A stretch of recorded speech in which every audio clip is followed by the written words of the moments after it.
He was not just imprisoned for 27 years, he was tortured, humiliated, and subjugated to inhumane conditions.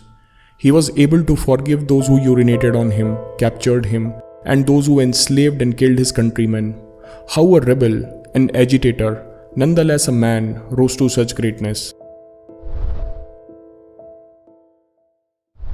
Born and raised in all-black environment, Nelson Mandela never witnessed discrimination based on color. At the age of 17, when he visited Johannesburg, he had first-hand experience of apartheid. His life was then dedicated to free his people. At the time of his capture, Nelson Mandela was a rebel, a firebrand agitator, and 3 decades later, a man who came out of the prison was calm, who had single vision of peace and prosperity. What will happen in the prison will change Mandela and the course of history. Nelson Mandela will spend almost 3 decades in cold, desolate, tiny room. He later wrote, "The prison cell gave me a chance to reflect on my character and weakness. It became my university and my gateway to freedom." Whether he practiced meditation beforehand is not known, but the search for an answer to freedom led him to self-examination. He would read about heroes and fiction that inspired him. I still wonder, how did Nelson Mandela develop the spirit and grit to keep on pushing for 27 years? Prisoners' daily routine will start at 6 a.m. in the morning till late evening, where they will work in limestone quarry, polish floors, and undergo punishments, and then do some more work.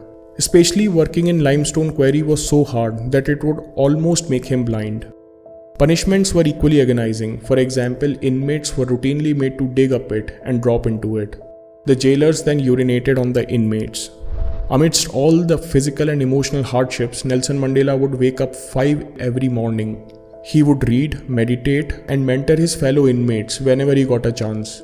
Where others gave up, he pushed himself to be a better person every day for the next 27 years. Through constant practice of discipline, compassion, self-examination, Nelson Mandela raised himself from the throes of hatred, doubt, and fear. He understood that the freedom of his people was in forgiveness and reconciliation. Later he wrote, "If I didn't leave my bitterness and hatred behind, I would still be in prison." Christo Brand, his warden, said that there was power and dignity and calm in his personality. I believe this power of character arose from his sense of dedicated work ethic and his obsession to raise himself and free his nation.